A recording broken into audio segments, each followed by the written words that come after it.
Boa noite, pessoal. Também bom dia, boa tarde ou boa noite para quem for assistir a gravação.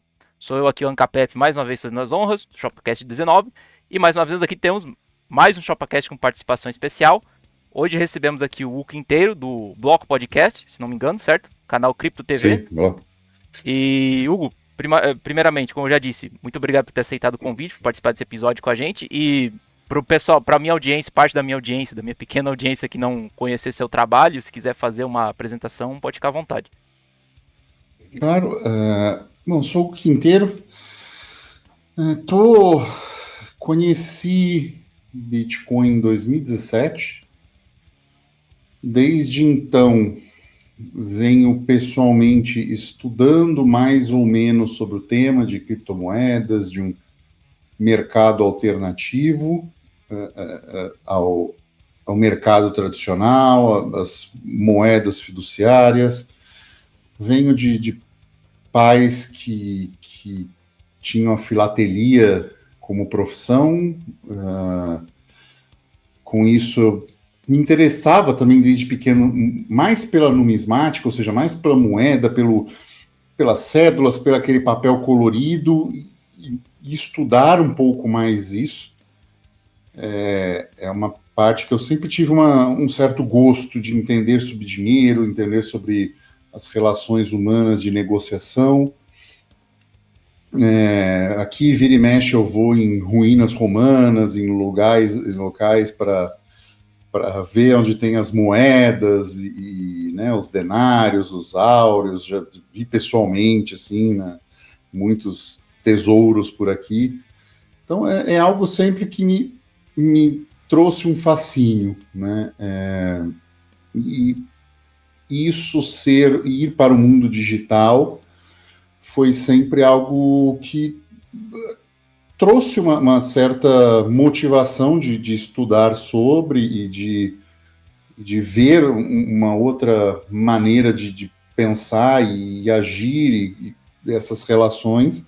Então, com esse interesse do dinheiro, também conheci nesse caminho pós-2017 o libertarianismo e vim estudando entendendo como o Estado distorce essa relação, não só do dinheiro, mas das relações voluntárias entre pessoas, né? E como isso muda ou perverte um sistema que a esquerda chama de livre mercado, né? E diz que precisa da intervenção do Estado como um bem para isso, só que eles já não se dão conta do tamanho do socialismo que já estão. Né? Não vivemos num mundo de livre mercado. Mesmo a maior economia do mundo, né, os Estados Unidos, em 10 gerações, ou seja, dos anos 50 anos, virou o maior Estado coercitivo desse planeta. Então, mesmo com princípios nobres, minarquistas, de Estado mínimo, mínima interferência, isso ao longo das gerações passa a ser cada vez menos socialmente aceito, né? E as pessoas buscam cada vez mais esse lado da intervenção estatal, do alguém ter que fazer por mim, né? E ser cada vez trocando mais a sua soberania, ou seja, tendo menos soberania em troca de alguém dando migalhas né, em retorno. Perfeito. Até você vê você vê muitas vezes até a direita caindo nesse papo, né?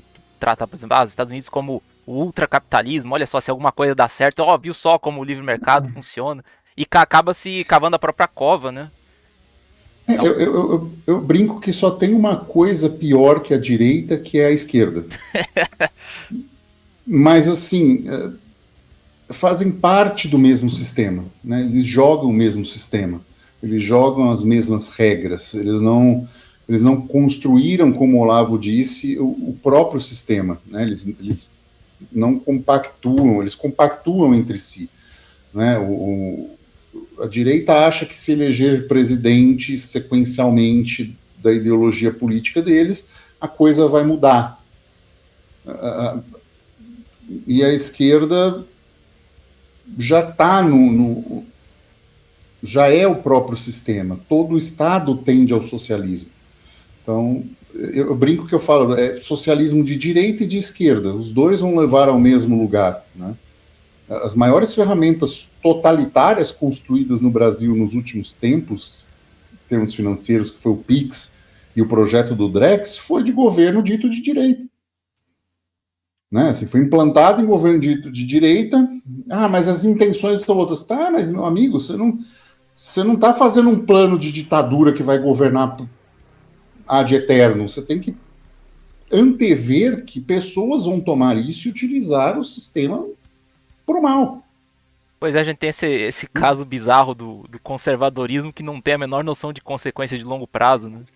Deveria ser a ideia vamos dizer assim, a ideologia do longo prazo e não consegue se preocupar com isso, sabe? Exatamente, exatamente. É um problema. Isso deixa o mundo com uma janela muito estreita para o libertarianismo. Né? A gente tem, obviamente, mais afinidade com a direita, né? Mas esta afinidade, ela eu vejo ela como de uma mera situação, né? Porque nós ambos criticam o fato da esquerda querer controlar a vida do indivíduo e tirar soberania. Mas se fosse um governo de direita, nós estaríamos, de longo prazo, nós estaríamos alinhados com a esquerda, porque estaríamos falando de questões de abuso de autoridade, porque acontece também dos dois lados, porque estão jogando nas mesmas regras, né? As 4 linhas da Constituição funcionam para cada um, e eu não vejo, sinceramente, nenhum dos dois lados jogando fora, como as pessoas falam. Eles não estão jogando fora. Eles estão usando todo o sistema da maneira que querem e podem. Né? Eu não vejo o Bolsonaro jogando fora das 4 linhas porque ele não pôde, porque ele não teve apoio político. Ele ia cair se ele fizesse isso. Né? Ele ia ser preso lá atrás, não agora. Então, são problemas. E aqui é exatamente a mesma coisa. Você tem exatamente o mesmo teatro das tesouras entre os partidos. Você tem agora uma nova oposição falando em moralidade, mas é um Estado, é uma direita socialista que fala da moralidade do Estado. Né? Não há moral se você já tirou o dinheiro da pessoa, se você já extorquiu o dinheiro de pessoas que não queriam abrir mão daquele dinheiro, né? Que foram coagidas e obrigadas a pagar aquele imposto. Então, assim, não existe moralização possível numa origem de dinheiro dessa. É simplesmente impossível. Mas se fala nisso e é um discurso muito popular e sedutor, né? Então fica a esquerda falando em utilizar o Estado e aumentar, e aqui no caso uma imigração mais descontrolada, e assim, uma imigração ruim, porque você continua com falta de serviços essenciais que supostamente a imigração deveria ser contratada para isso. Então, sim, você abre vagas e deixam pessoas entrarem que, na verdade, não estão fazendo essas vagas serem preenchidas. E cria-se outros problemas que aí o Estado faz novas intervenções com consequências que vão... Né, ele justifica a existência dele mesmo fazendo coisas erradas através de coisas erradas. É o bode na sala, né? Já ouviu essa história? Passaram uma lei... Tem uma história de acho que algum rei, alguma coisa assim, que passou uma lei que todo mundo tinha que ter um bode na sala de casa, dentro de casa. E um tempo depois ele passou uma lei pra tirar o bode. E o pessoal, olha que rei bom, né? Tirou o bode da sala. Que ele mesmo já tinha mandado colocar ali, né? É por aí, é por aí. Então, assim, as medidas são para resolver problemas que o Estado mesmo criou com medidas lá atrás. né? Aqui está tendo uma crise muito grande de habitação, mas não é por falta de casas. Existem casas, mas você tem um mercado que desequilibra tanto essa relação de proprietário e inquilino, mais ou menos como é no Brasil, mas ainda, eu acredito que ainda é um pouco pior, porque a taxação é mais pesada e as situações onde você não pode tirar o cara, a pessoa, enfim, né, onde você é obrigado a negociar são maiores, são mais complicadas.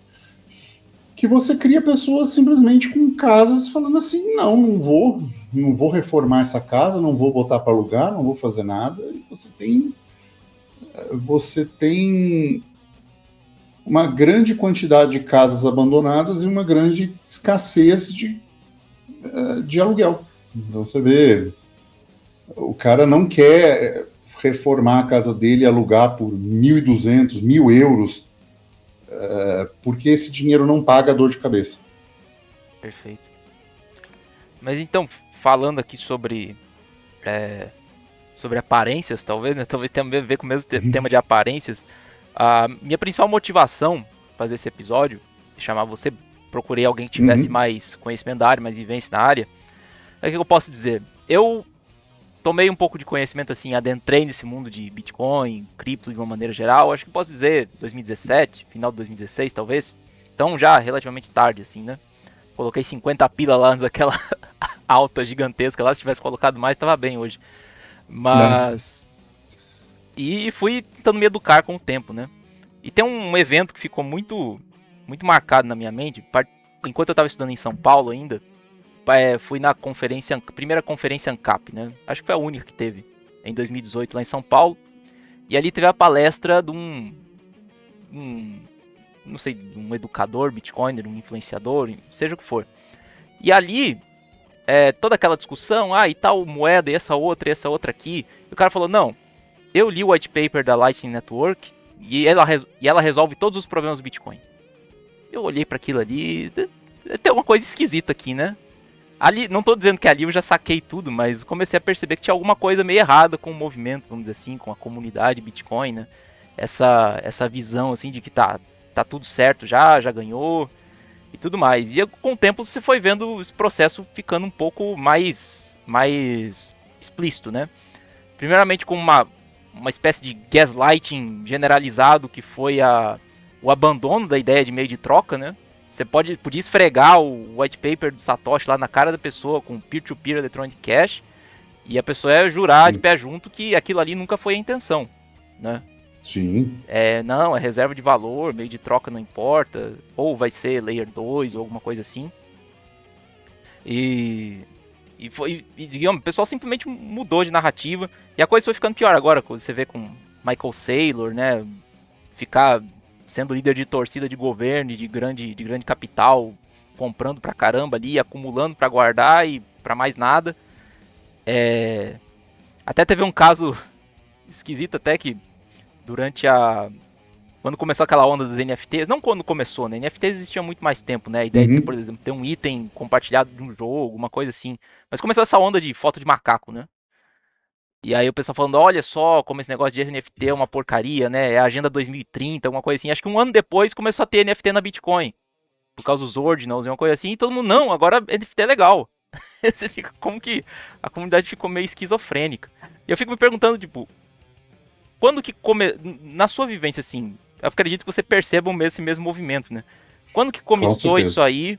E pelo menos o que você entende de quando começou? Onde está a semente desse problema, a semente dessa corrupção das ideias?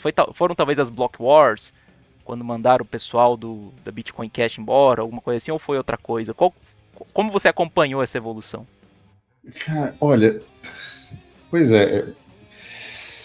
tentar achar a origem disso é um pouco complicado, mas uma das coisas que recentemente me esclareceram muito é o livro Hijacking Bitcoin, né, Sequestrando Bitcoin. Tem em português, tem na Amazon. E ele é um livro que demonstra, não com essas palavras, mas ele começa a demonstrar que o Bitcoin tem dono. E esse dono faz de tudo para manter o Bitcoin o mais imutável possível para vender as soluções do que o Bitcoin deveria ser se ele tivesse num ambiente de livre desenvolvimento. Então, você tem demanda para transações anônimas, aí vem camadas de solução com anonimato. Camadas essas que já existem em blockchains de Layer 1 funcionando muito bem, mas aí você fala assim, mas tem isso aqui. Não, mas aí o bloco vai ficar muito grande, mas aí o preço, mas aí a aceitação. Peraí, mas desde quando uma coisa que é para ser dinheiro passou a ser algo que qualquer coisa tem que se preocupar com o preço? Então, eu gravei um episódio recente que vai ao ar alguns dias mais, daqui umas semanas, que eu comecei a me questionar a quem o Bitcoin serve. Porque inicialmente, como dinheiro, ele deveria servir às pessoas desbancarizadas, economias emergentes com oscilações muito grandes de dinheiro, onde a pessoa perde muito dinheiro, tipo como o Brasil hiperinflacionário, deveria servir para trocas, não é, no comércio, circulando no comércio, para salvar essas economias. E isso não acontece, não aconteceu. E se você fala isso hoje para as pessoas que propagam a narrativa principal do Bitcoin, porque às vezes eu acho que essas pessoas, algumas delas são até vítimas, eles vão dizer que o Bitcoin não é para isso. Então, se ele não é para isso, ele é para quê? Ele é para servir como ouro digital? Exatamente igual? Então é pegar, entesourar, né? E isso não é poupar, isso é entesourar, que é diferente. O Rascunho Econômico fala isso muito bem, você também entrevistou ele, deve ter falado alguma coisa nesse sentido. Você entesoura, e aí, no futuro, pó de fada vai resolver o problema. Vamos resolver isso aí quando chegarmos lá, né? E como assim? Ninguém resolve nada. E o Bitcoin está tendo as mesmas características de ouro, ETF, uma série de coisas assim, e que a gente olha para trás no histórico e vê que isso foi motivo da ruína do ouro como dinheiro. Ou seja, ele é caro para transacionar, ele é lento para transacionar. O Bitcoin está sendo caro e lento para transacionar. É uma rede que penaliza o usuário quando ele quer usar e muita gente quer usar. E isso é completamente errado. Há soluções, as pessoas que propõem soluções para isso são execradas pela rede, porque empresas surgem e vão dando essas soluções de segunda camada. E as pessoas acham ok o Bitcoin deixar de ser Bitcoin quando é uma solução de segunda camada apresentada pelos donos do Bitcoin, ao que em Bitcoin serve. Eles abandonam então, isso meio... Desculpa, pode continuar. A gente tem duas empresas, a gente tem a Lightning Network e a gente tem a Blockstream. E hoje, o Bitcoin está servindo a ela. A Lightning está um fracasso desgraçado. A Liquid já superou em volume de Bitcoin o que tem na Lightning nos canais. Tem se mostrado um fracasso redundante. Né? Eu fiz um experimento, documentei um experimento, rodei um node mais de um ano para tentar usar eles em pagamentos e, cara, a coisa era bem na época das altas taxas dos órgãos, né? Assim, para você usar isso para ser financeiramente se pagar o custo do hardware, do node, da série de coisas que você tem que fazer, Você tem que usar muito, você tem que gastar muito, ou seja, não é para o indivíduo, para uma carteira, é como se você, sabe, você guardar o dinheiro na sua carteira se tivesse que pagar $20 por mês. Isso não é para micropagamento, né? Perfeito. Isso é para cara que usa cartão de crédito em valor alto, né? Para poder pagar uma taxa dessa. Então, não é amigável ao usuário, né? Uma rede que ainda não é amigável. Estou falando assim, para você ter custódia, né? Porque para você deixar a custódia para o outro, usa o cartão de crédito, pô. Colateralizado em cripto e ponto final. É muito mais fácil.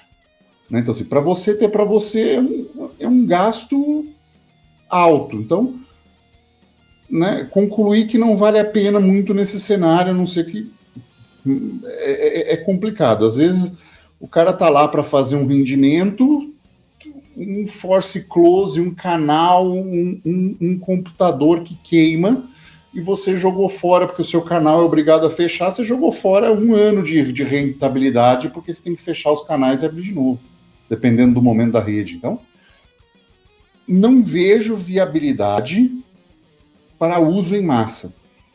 Fora a quantidade de transações também é limitada. Perfeito. A Lightning, a Liquid é uma federação que não é Bitcoin também. Você botou lá, vira um LBTC, que é um token que circula na paridade de 1 para 1, de forma anônima e privada, com as ferramentas de ofuscação, parte delas que o Monero usa. E assim, eu não acho que seja negativo tudo do Bitcoin. Eu não falo para as pessoas assim, não comprem, eu odeio dizer para as pessoas o que fazer com o próprio dinheiro. Né? Então, não digo, elas fazem o que elas bem entenderem. Mas o que mais me incomoda hoje é essa narrativa vendendo como uma solução perfeita. Que é só você comprar, deixar lá, e o que é pior ainda, né? Aí entra num neopentecostalismo brasileiro, assim, né? Um neopentecostal das coisas, achar que é uma criação divina, é que Deus e Jesus é o Bitcoin, sabe? E aí entra numa doença mental, né? Porque assim, isso é uma falha mental que induzem incautos a cometerem erros, sabe? Além de ter situações no Bitcoin que não estão sendo corrigidas, né? Bitcoin não é resistente à computação quântica. Né? As pessoas já estão começando a estimar 2030, 2035, computação quântica já pode começar a quebrar alguma coisa. Porque o prêmio também é muito grande, né? As carteiras do Satoshi estão aí, né? Não só elas, mas assim, se fosse há 10 anos atrás, você ia falar o quê? Vale quanto? $1.000 um Bitcoin? Dane-se, agora está 110. O prêmio está aumentando para se quebrar. Né? E esse movimento de não fazer nada para corrigir essas coisas ou para atualizar essas coisas com algoritmos pós-quânticos que já existem, esse fato de não fazerem nada em relação a isso estão atrasando a solução do problema. Né? Nós temos uma geração de desenvolvedores atuais muito ruins em relação a isso. Né? De não querer mudanças no Bitcoin, de manter um software desatualizado de propósito. Né? Isso é contra todas as boas práticas de software. Né? Você não... É como se você quisesse continuar rodando um Windows 7. Não, mas tem uma vulnerabilidade aqui. Não, mas tudo bem. Ninguém entrou ainda. Pô, mas tá aqui, né? Precisa corrigir. Não, mas tá seguro enquanto ninguém explorar. Não é assim que se funciona em segurança cibernética. A porta escancarada lá e você confiando que ninguém entra, né? Uhum. Olha, não é resistente à computação quântica. Mas ainda não tem qubit suficiente. Não interessa. Entendeu? Mas fica-se nessa situação de não resolução, né? De poucos desenvolvedores com grandes poderes dentro da rede, né? Não é uma coisa descentralizada, como dizem, né? Descentralização não é tudo ou nada, né? Não é uma lâmpada liga e desliga, é um espectro de descentralização. E existem alguns espectros do Bitcoin que são centralizados, né? E esses espectros não...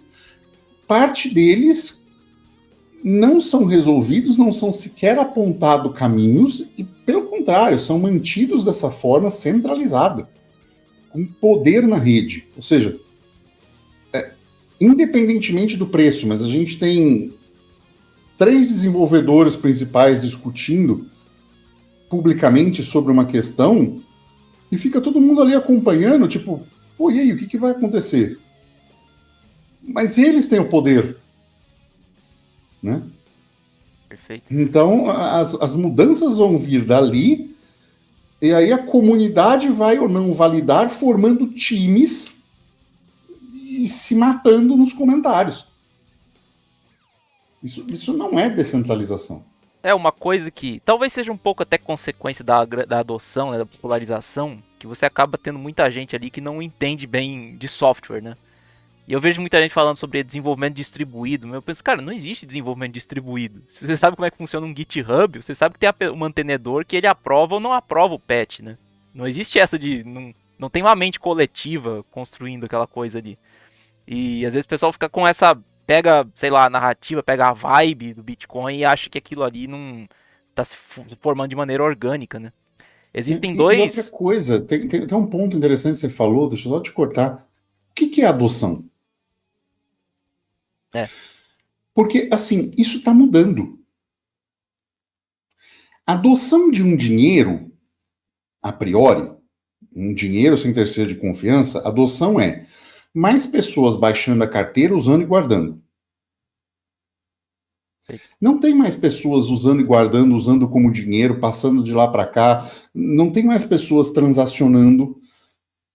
Ele não cresce nessa velocidade. Tem mais pessoas cada vez mais centralizado, pegando, guardando e não mexendo. Porque a rede ainda é toda pública e auditável, e esse é um outro enorme problema com a fungibilidade de um dinheiro. Né? Então tá lá, pegando, guardando, vendendo no futuro, usando o dinheiro na forma fiduciária, ou seja, validando todo o sistema fiduciário de pagamento, aí depois compra de novo, guarda, fica um tempo. Isso não é adoção.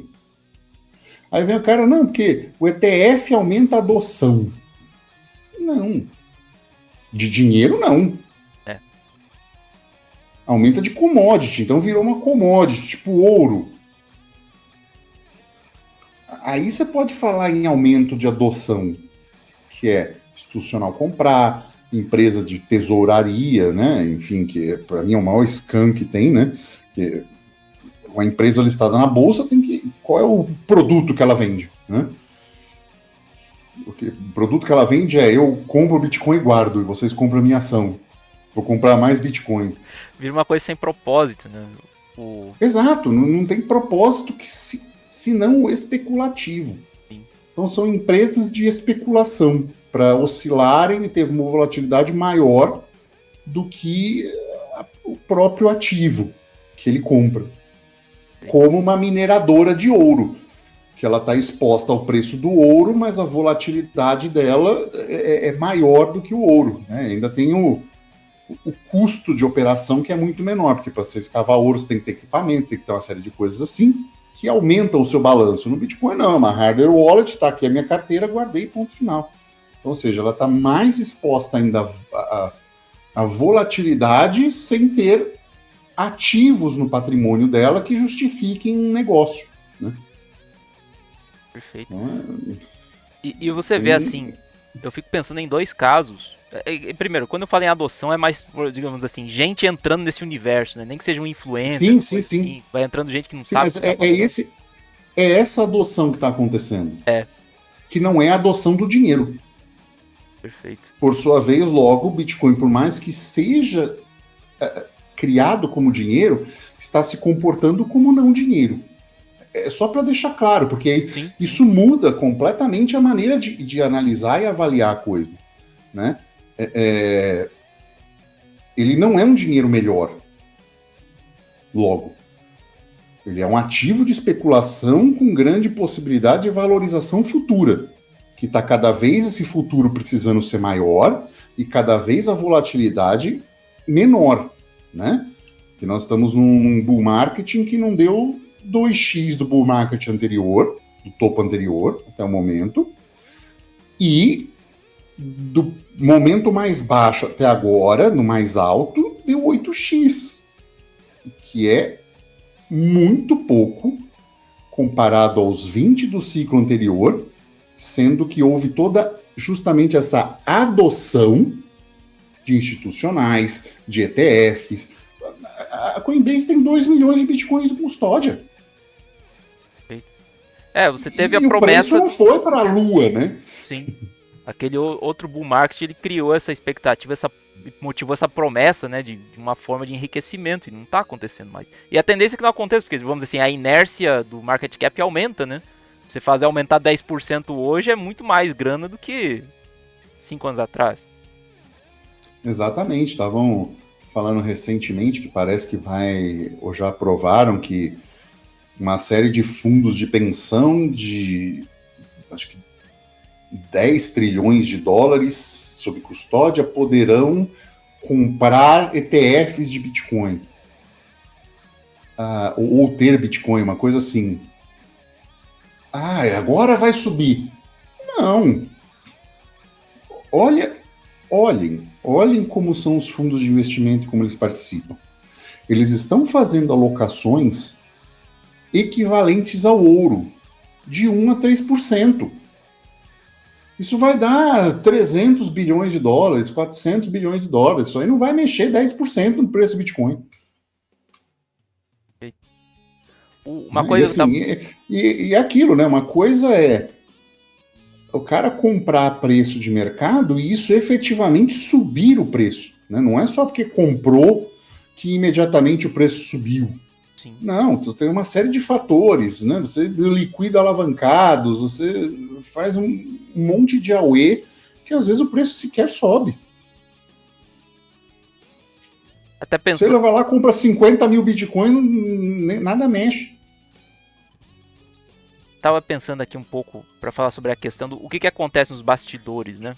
Tem dois casos, na verdade, como é que muda assim a divergência entre a narrativa e o que acontece de fato, né?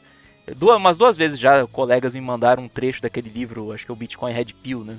Do 38 e um outro cara.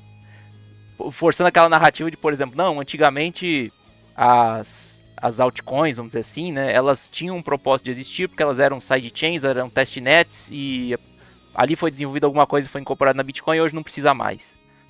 E eu fico pensando assim, tá, mas se eles realmente vissem dessa maneira, por que tem certos desenvolvimentos que acontecem em outras redes que não estão sendo incorporados, né? Eu acompanho alguns outros projetos, por exemplo, no caso da Litecoin, né?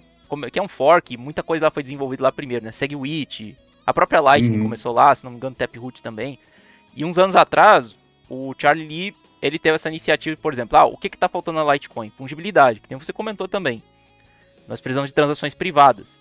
E foi feito tipo uma vaquinha. Literalmente fizeram uma vaquinha para pagar um desenvolvedor para implementar, para conseguir portar para Litecoin como um bloco de extensão, uma coisa assim, o protocolo de uma outra rede que é o Mimblewimble, né?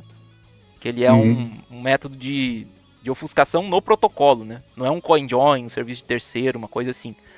Foi implementado.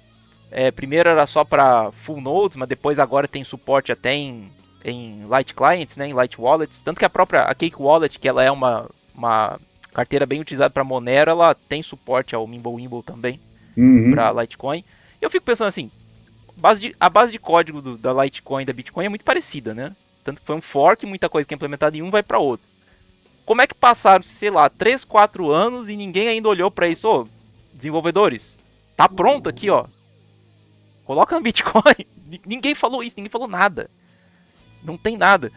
Outro caso... Não fala porque o ponto do Bitcoin é justamente assim, qualquer coisa que se fala no Bitcoin, a primeira coisa que surge é, mas e o preço? Existe um... Então assim, você não cria um dinheiro pensando no preço. Sim. Tem um episódio... Ele não faz sentido. Né? o questionamento não faz sentido se você tirar, né, assim, imagina que você não saiba o que é o Bitcoin e você entra numa lista de discussão e fala assim, então Bitcoin, você tem na sua cabeça que o Bitcoin é um dinheiro. Aí você entra na lista de discussão e olha assim, não, mas se a gente mexer nisso, vai mexer no preço. Como assim preço? Entendeu? Então, assim, o Bitcoin parece uma empresa listada em bolsa que deve aos acionistas. Então, assim, não pode mexer no preço negativamente. Você não pode fazer uma tail emission, por exemplo, e emitir uma certa quantidade de bitcoins para não penalizar o usuário, porque vai mexer no número sagrado e vai diminuir a escassez nos 21 milhões. Então aí, e isso vai mexer no preço. Porque eles vão achar que isso é inflação, quando não é. Mas vão achar que isso é inflação. Então, essa preocupação de qualquer coisa que alterar, mexer no mercado, transformou o Bitcoin na prática em algo que não é um dinheiro. Imagina o seguinte, o Brasil vai adotar o Pix e ficar pensando se o real ia se desvalorizar em relação ao dólar porque criou o Pix, que é um sistema de pagamento. Não, você tem que pensar no sistema de pagamento. Ele vai se desvalorizar perante ao dólar por outras questões, né, de fiscais e tudo, né, de impressão de dinheiro. E, enfim. Mas a maneira com que o dinheiro interage com as pessoas, você tem que tomar decisões que vão facilitar aquilo como dinheiro, mesmo que isso custe precificação. E isso não vai ser feito. Isso não é feito, não é. Pelo menos dessa geração de desenvolvedores que estão aí, isso não vai mudar. Tem um episódio recente do Cripto Vigilante com o Vlad Costea, se não me engano, que é um cara que ele foi maximalista durante muito tempo, só que agora ele tá sendo bem crítico do Bitcoin. Ele comenta muito sobre isso, né, sobre essa pressão que existe, qualquer mudança pode afetar o preço, né, o grande capital não gosta de mudança, não gosta de incertezas. Ele contou até umas histórias meio do arco da velha sobre os desenvolvedores, que acho que 2 desenvolvedores do Bitcoin, não sei se ainda são, mas já foram. Os caras até, sei lá, entraram em coisa de transexualidade, alguma coisa assim, porque talvez com uma válvula de escape por causa da pressão em que eles viviam, né? Porque eles só não poderiam fazer qualquer mudança muito substancial. E eu fico pensando assim, não sei do que você sabe, o que você especula, qual que é realmente a verdadeira pressão que está acontecendo sobre esses desenvolvedores? É uma coisa do público, vamos dizer assim, da massa dos holders, ou tem agentes muito específicos? Porque para muitas pessoas, assim, o norme, vamos falar assim, ele tá pensando no Satoshi. Mas o Satoshi é anônimo. Cara, o Satoshi já saiu de cena tem uns 20 anos, né? Não tá mais aí. Os desenvolvedores a maioria, assim, teoricamente todos os grandes desenvolvedores, tirando o Adam Beck, já tomaram pé na porta do FBI. Se você pega hoje, por exemplo, um governo americano que já tem Bitcoin, você tem uma série de governos fazendo reservas de Bitcoin. Se você mexe uma coisa no código que cria uma vulnerabilidade e que faz com que isso seja explorado, o Bitcoin caia de preço de maneira irreversível, você botou está com a sentença de morte colocada na cabeça. Você vai ter um monte de Estado buscando. A falta de anonimato dos desenvolvedores atuais é um problema. Uma lista de discussão pública no Google, que você não pode entrar com uma conta com um e-mail privado, você tem que abrir uma conta Google para entrar e poder acompanhar uma lista de discussão de um projeto desse, para mim é um problema. As pessoas deveriam contribuir de forma anônima ao Bitcoin. Para quê? Para que as ideias sejam mais importantes do que a pessoa, né? A guerra dos blocos, as pessoas falam assim, um Bitcoin ficou igual e o Bitcoin Cash mudou e o bloco foi para 8 megabytes. Besteira. O bloco do Bitcoin Cash foi para 8 megabytes e o bloco do Bitcoin, que era 1, virou 1 mais 3. É 1 megabyte de assinatura e 3 megabytes, é 1 megabyte de transação e 3 megabytes de assinatura. Então, já tem mais espaço, já foi criado mais espaço, e aí foi onde colocaram ordinals e tudo, né? Ou seja, já se discute espaço, já se discute uso financeiro, se vai incluir transações ou não, tá uma nova guerra civil, né? Do opt return. Perfeito. As coisas estão escalando, né? Já se fala em hard fork, já se vê uma situação complicada se desenvolvendo, mas nenhuma delas, né? Essa opt return, ninguém está falando em transação ou melhor da Bitcoin em relação a dinheiro. Está falando em dado aleatório. Cara, olha o nível de discussão. Até puxando um pouco isso não é de dinheiro. Sim. Puxando um pouco o gancho dessa questão do op return. Eu entendo o argumento de um lado, por exemplo, muitas pessoas não quererem, né, a remoção desse limite, porque você realmente está usando a rede para um propósito que não é um propósito monetário, né? Para que eu quero colocar dados genéricos nessa rede? Só que, de certo modo, você não acha que os desenvolvedores acabaram cavando a própria cova nesse sentido? Porque eles ignoraram durante tanto tempo o 7TPS, né? Eles ignoraram tanto tempo a baixa velocidade da rede, não olharam o desenvolvimento de outras redes, e agora eles estão tendo uma crise muito maior, porque a rede não comporta nem o uso monetário. Imagina os outros, né? Cara, você falou muito bem. Enquanto redes estão lidando com transações muito maiores e uso de dinheiro, e aí eu elenco principalmente as stablecoins encabeçadas pelo SDT e o SDC, que estão tendo aplicações como dinheiro, apesar de terem nascido numa rede de alta taxa de transação, que é a rede Ethereum, que também não resolveu esse problema, mas você tem outras redes hoje que você faz 4, 5 transações e vai te custar essas 4, 5, nem um centavo de dólar ainda.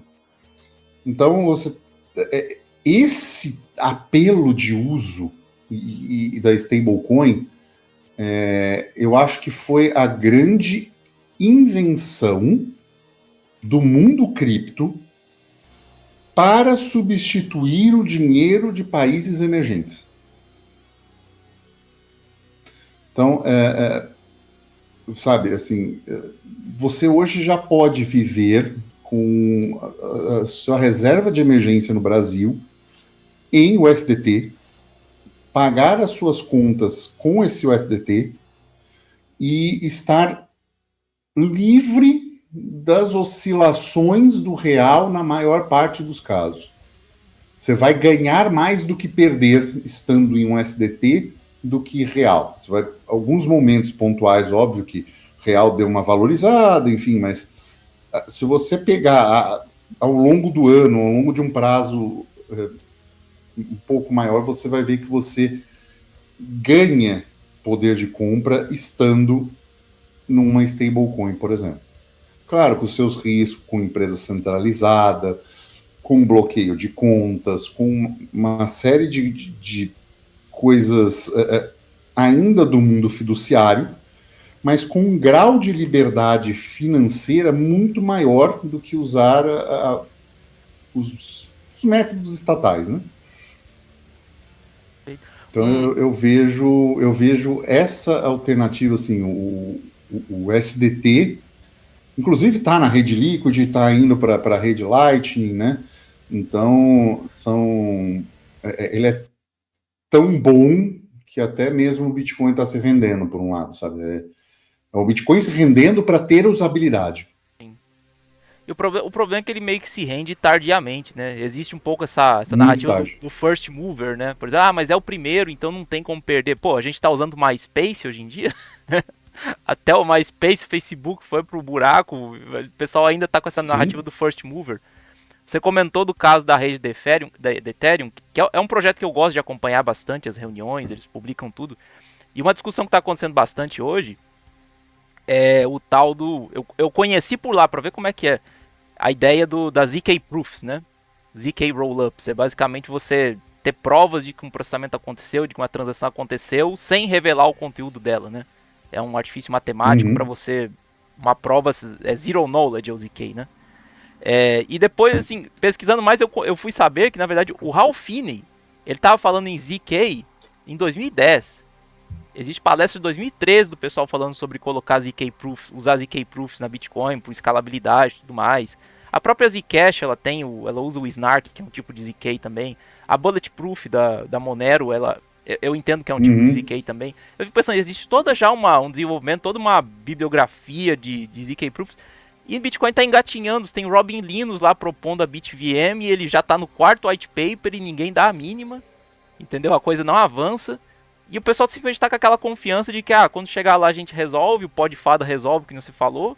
Nós somos os É. primeiros, não tem como perder essa posição. Mas MySpace, é o MySpace do mundo cripto. Tá achando que vai ser a única rede social do mundo e logo ninguém mais usa, né? Exatamente, exatamente. Tá, a comunidade do Bitcoin está sentada em cima de um protagonismo que não se sustenta. Sim.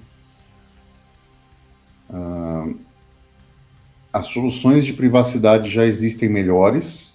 A principal moeda de privacidade hoje é o Monero, com soluções criptográficas muito superiores ao Bitcoin. Veja bem, aí é preciso dissociar o que é ferramenta criptográfica do que é algo que as pessoas valorizem. Sim. Nós vivemos num mundo que não valoriza a privacidade. Né? Aquela máxima que foi colocada, né? Eu não tenho nada a esconder, então não tenho problema em mostrar nada, né? E é graças a esse comportamento que aqui está tendo um fenômeno muito interessante de ladrões especializados em invasão e roubar casa de idosos. Hum. Idosos guardam as coisas, falam pelos cotovelos, né? E guardam as coisas tudo em casa, dinheiro, joia, tem um cofre em casa, não sei o quê. Então, este não valorizar a privacidade leva ao, ao fenômeno do Bitcoin, a achar que uma blockchain pública com todas as transações ali é bom, que o pseudo-anonimato resolve, né, que não está linkado uma pessoa com a outra, quando as empresas de rastreamento conseguem ir muito além, né? É praticamente um absolutismo monetário. Se eu não me Eu engano, vejo. se eu não me engano, o próprio white paper nas considerações sobre privacidade, o Satoshi meio que dá a entender que aquilo é o que tem para hoje, né? Mas ele, tipo, tem No, um. no, nas discussões do fórum lá do Bitcoin Talk, é Sim, exatamente isso. sim, Ele propõe uma hora, olha, nós precisamos fazer tal coisa, todas elas implementadas de cara no Monero. Foram sim, funções básicas do Monero. sim. Tanto é que há um episódio que a gente até supõe que talvez Satoshi Nakamoto tenha sido parte, né? Porque eu acredito muito numa, né, equipe de hackers, né? São sempre equipes. E parte dessa equipe tenha de fato saído do Bitcoin sob Satoshi Nakamoto e indo para o CryptoNote do Nicolas Van Zamberrega, que são dois codinomes, né, pseudônimos para criação. E assim, se não foi, era um outro grupo que estava muito de olho nos fundamentos do Bitcoin e nesses anseios de busca de anonimato e privacidade para criar um dinheiro fungível. Perfeito. Né? Porque um Bitcoin não é igual a um Bitcoin. Né? Tem um Bitcoin que você recebe e tá tudo bem. Tem Bitcoin que você recebe na sua carteira e meia hora depois está o FBI batendo na tua porta. Rastreou o teu IP e vai querer saber direitinho de quem que você recebeu, de onde você recebeu, o que aconteceu. Né? Você vai ter que dar explicações. Então, isso isso deixa claro que não é um Bitcoin igual a um Bitcoin. Não são... Todas as moedas são rastreadas até a origem da mineração. Então, isso é muito perigoso para um dinheiro. Isso não faz um dinheiro bom ao longo do tempo. Né? E aí entra nas incoerências que eu falo do dinheiro, que bate no... Cara, mas isso não é bom dinheiro, né? Isso deixa a coisa ruim. Então, o que é? Se não é um dinheiro, o que é? Qual é o fundamento? O fundamento que se sustenta para preço é mais gente entrando. Mais gente entrando e mais gente colocando dinheiro. O que se sustenta só com mais gente entrando e mais gente colocando dinheiro? Soa muito com a pirâmide, né? Então, peraí, é uma pirâmide de subida de preço? Onde as pessoas tiram dinheiro da impressão fiduciária e colocam em algo que tem uma emissão sabida e controlada para que isso absorva esse excesso de liquidez do mundo e devolva isso em aumento de poder de compra, que vai ser sempre maior.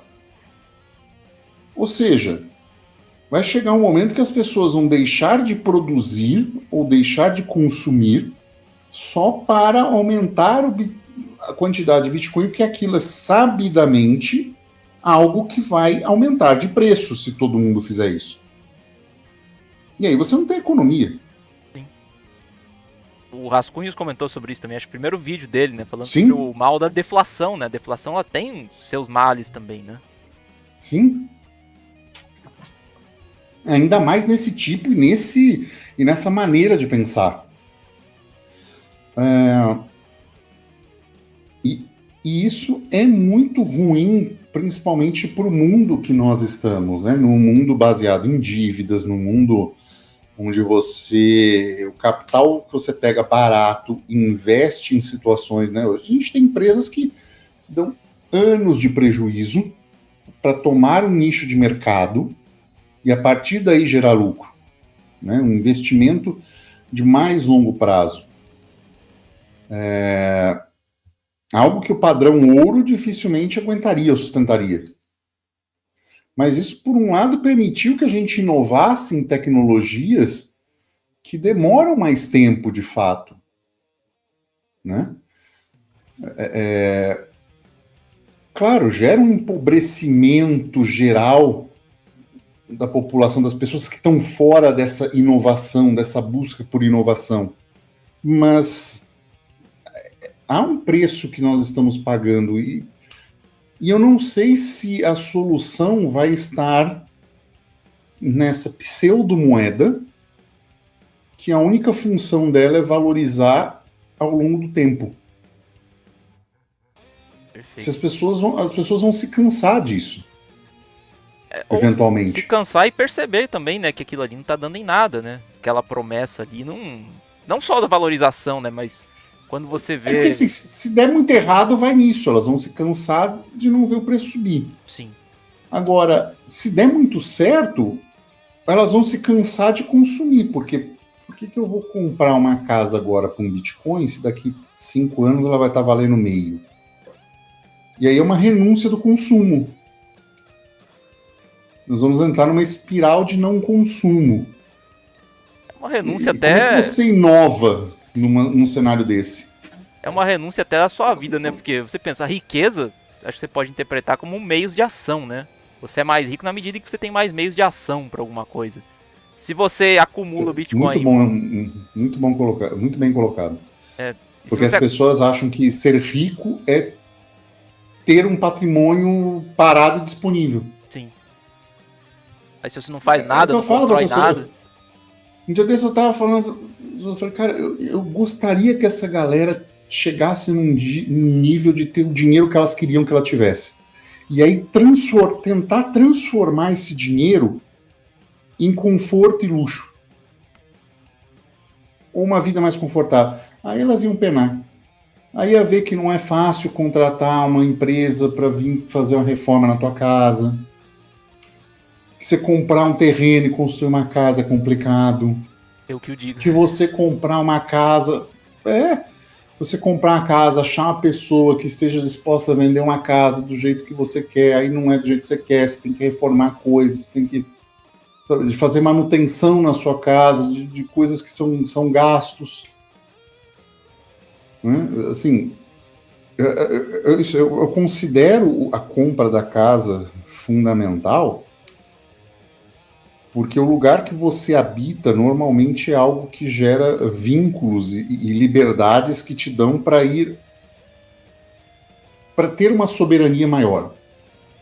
Você não é soberano sem ter um teto. Perfeito. No meu ponto de vista é isso. Eu concordo. Mas eu sou nômade, eu tenho dinheiro, eu posso... Cara, farinha pouca, meu pirão primeiro. Uma crise de verdade no mundo, você tá na rua. Onde for. Né? Você não tem armamento para defender a sua propriedade. Já era. São coisas que vêm com propriedade. Né? Você é soberano de uma propriedade quando você tem a propriedade, quando você tem meios de defendê-la, quando você tem uma série de coisas de soberania, quando você não depende de soluções estatais para uma série de coisas. Então, é que eu falo, o pessoal acha que mora dentro da hardware wallet, né? Dá para morar. Não preciso morar em casa, não consumo, porque eu posso botar tudo em Bitcoin. Isso, a narrativa que levou a esse comportamento é que é complicado. E é ela que eu tento apontar, mostrar e muitas vezes expor. Né? Eu fiz um post no X, né? Falando, cara, tava $112 mil. Bateu all time high em 112. Eu falei, cara, se for alguém que tá chegando agora e perguntar, meu conselho é não compre agora. Nossa, mas... que absurdo, não sei o quê. Pô, um mês e meio depois tá aí, mas caiu mais. Você acha que existe... Subiu, caiu. Você acha que existe algum nível de desespero, assim? De talvez alguém que viu aquela alta de 2017, por exemplo, eu quero isso também pra mim, aí compra agora e tá de todo jeito tentando coagir as outras pessoas a comprarem porque quer ficar rico também, o mais rápido possível. Na superfície tem aquela coisa assim, não, eu tô tranquilo, eu sei que vai valorizar, mas por dentro fica aquela ansiedade, tem que acontecer logo. Aí, tipo, eu já vi muito isso, hostilizar pessoas que venderam, hostilizar... Sim, teve um caso até do Juliano Caju, recente, da mineração, que ele vivia falando isso mesmo. Ele falou, olha, pessoal, eu gosto do Bitcoin e tal, mas a hora que surgir uma oportunidade para mim gastar, eu vou gastar. Surgiu uma oportunidade para o cara comprar 2 terrenos num preço excelente. Onde é que já se viu trocar Bitcoin por terreno no Brasil? O cara quer, é dele. Isso eu acho uma coisa horrorosa. O maximalismo é um regime totalitário, revolucionário, de esquerda, que quer a dominação do mundo através da moeda que eles acreditam ser certa. Eles querem impor isso. Então, assim, é o comunismo através de um dinheiro. É exatamente isso. Os caras querem a revolução. Eles querem que o sistema caia ou se curve e passe a adotar o sistema com o qual eles acreditem ser certo. Não, vamos elencar ali os pontos do maximalismo. Primeiro, valor trabalho, né? Quanto mais energia você gasta, mais vale, né? A prova de trabalho deles. Quanto mais a hash rate, mais valor. Segundo, materialismo histórico dialético, né? A mudança da moeda vai causar mudança na sociedade. Supply fixo vai fazer sua mulher não botar mais chifre em você. Terceiro, tem hostilidade a empresas, né? Se tem alguma empresa, por exemplo, mas não sei, Ethereum Foundation é uma empresa, então não pode. Tem que ser uma coisa Eles não querem investimento, não querem... Para que você vai comprar a Tesla se você tem um Bitcoin? Tipo, eles não querem qualquer tipo de investimento que não seja comprar o Bitcoin. Tipo, você vai elencando, realmente, parece piada, mas é comunismo. É o que eu chamo de socialismo laranja. Sim. É uma imposição, é algo totalitário. Então, e isso surge de narrativas, de construção de narrativas, e aquele padrão tá sempre certo. Entendeu? Ah, caiu, ah, que bom, ah, subiu, ah, melhor ainda. O Ah, Peter mas e Schiff, o uso? Não, o o Peter uso Schiff fala chega quando isso. chegar. Por mais que o Peter Schiff tenha seus problemas, ele fala isso, né? Aconteceu X, é bom pro Bitcoin. Aconteceu o contrário de X, é bom pro Bitcoin. Não existe discussão. Não existe Não, apreensão, por exemplo, isso aqui é um problema, tem que se não, preocupar. a síntese, tudo é bom para o Bitcoin. Sim. A síntese é exatamente essa, tudo é bom para o Bitcoin. Ah, mas não é resistente à computação quântica. Não, mas é bom que seja assim, porque aí depois vai se resolver quando o computador quântico estiver próximo de. Como assim, meu amigo? Você não atualiza software de dinheiro depois que o problema acontece. Você não corrige.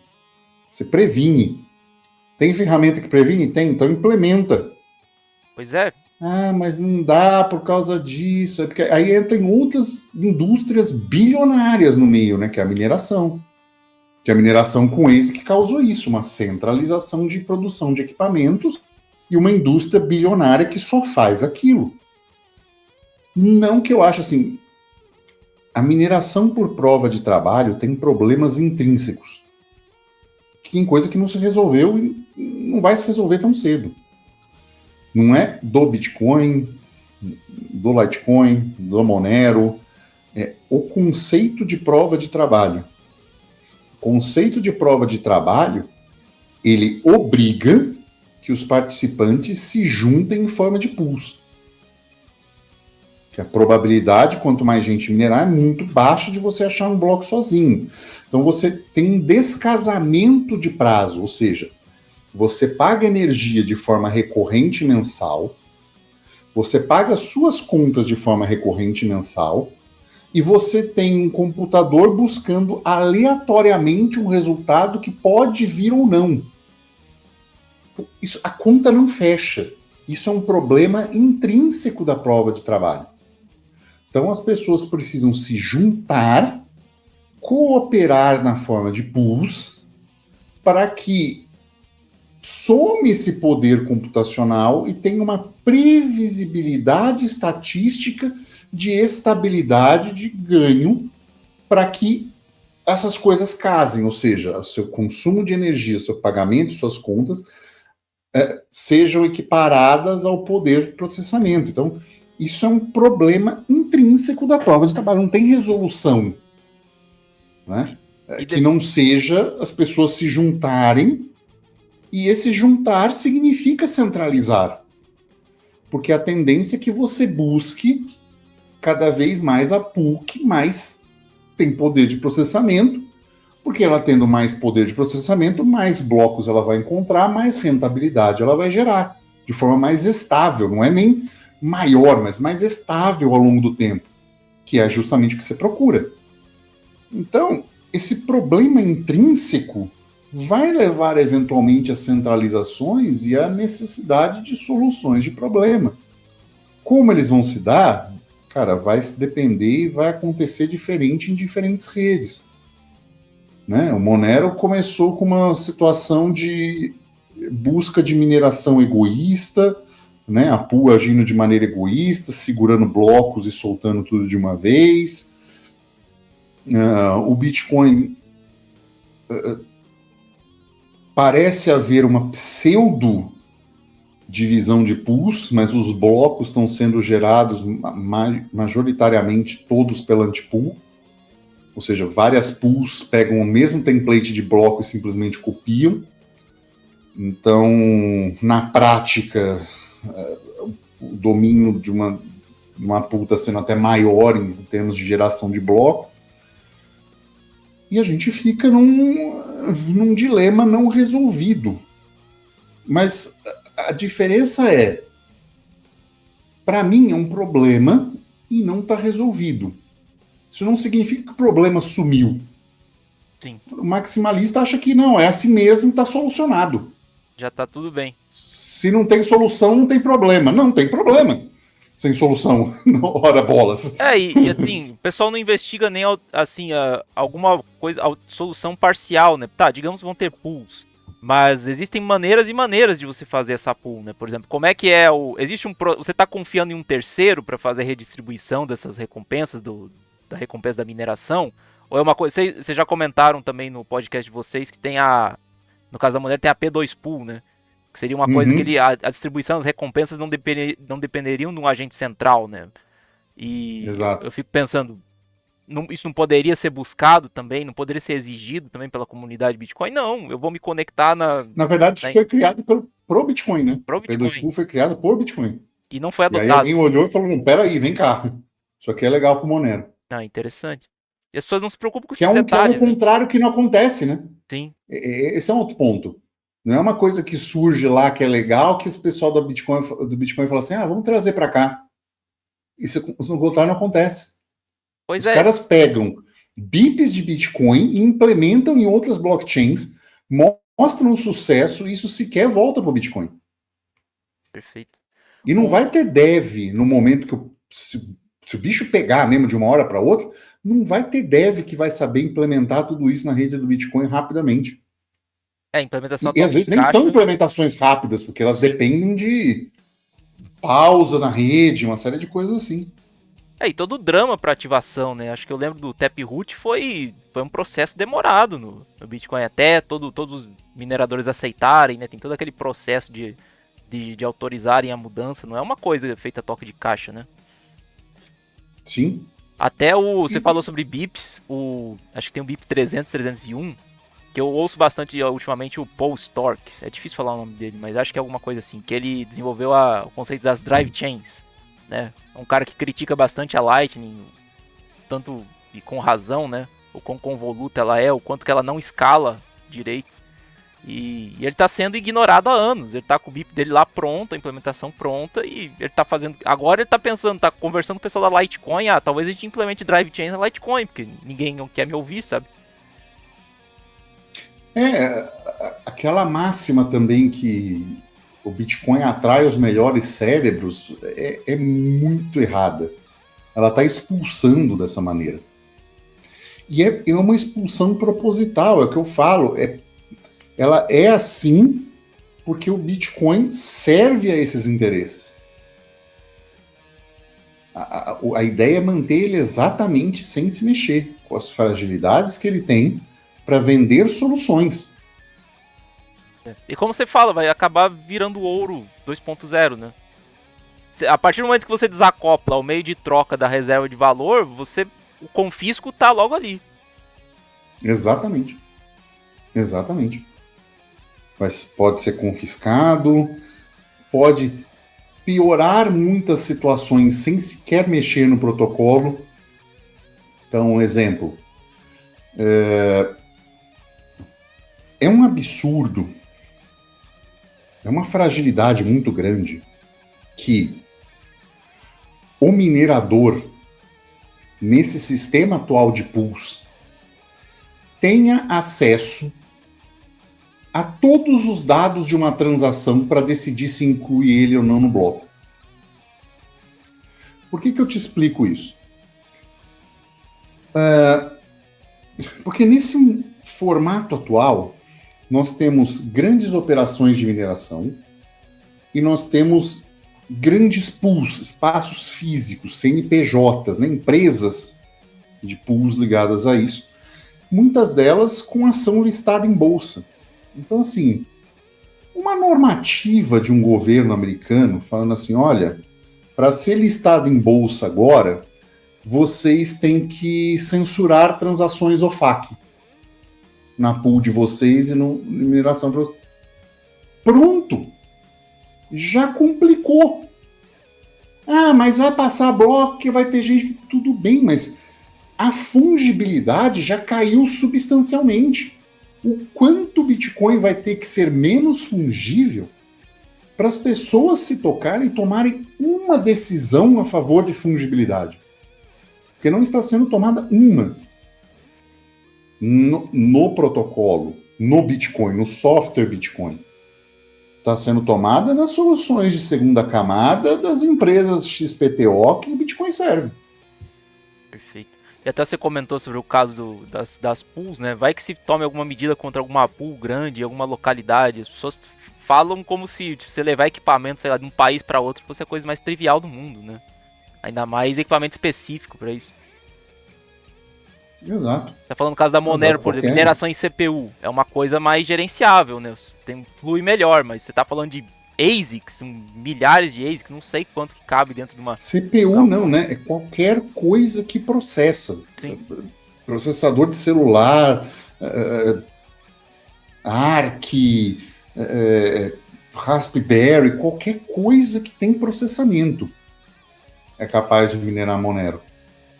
É lógico que existem outros desafios. É mais fácil você, por um lado, manipular certas coisas, contratar hash rate, tentar um ataque de uma certa forma, mas existem outras medidas e outras que estão sendo estudadas hoje na comunidade do Monero justamente para mitigar que pessoas ou entes tentem atacar a rede dessa maneira. Fora que, assim, né, um ataque de 51% na rede do Monero é uma coisa. Um ataque de 51% na rede do Bitcoin é outra coisa. Alguém ter 51% da rede do Monero não volta uma transação. Ao contrário do Bitcoin. Assim, não volta. Não tem como eu ir lá e falar assim, eu vou tirar dessa carteira e jogar nessa outra carteira e criar a rede assim, porque a maneira com que a transação é feita e os mecanismos de ofuscação e criptografia são outros. No Bitcoin, por ser público, você vai lá e tira de uma carteira e joga na outra e valida a cadeia assim. E ponto final. Então, é muito o poder de um atacante numa rede pública de 51%, ele é muito maior. Então, é uma preocupação muito maior que deveria ter e não se tem. E no caso da Monero, mesmo se você considerar os riscos que ainda tenha, uma grande virtude é a proatividade de fazer alguma coisa a respeito disso, né? O desenvolvedor já fala, se precisar mudar o algoritmo, eu mudo. E tudo bem. Já tem 3 propostas, uma delas muito interessante, que é tipo assim, ela obriga a pessoa a publicar. Para receber dinheiro, você tem que publicar o bloco que você achou. Se você fica esperando para fazer mineração egoísta, você é penalizado. Sim. E cada vez mais. Então, assim, quanto mais blocos você deixar, mais você é penalizado. Então, já tem propostas nesse sentido, já estão, né? Olha, qual que é a viabilidade disso? Vamos testar assim, vamos testar assado. Então, já tem muitas coisas. O próprio, uma coisa que tinha no Ethereum também, remunerar bloco órfão, já está se conversando sobre.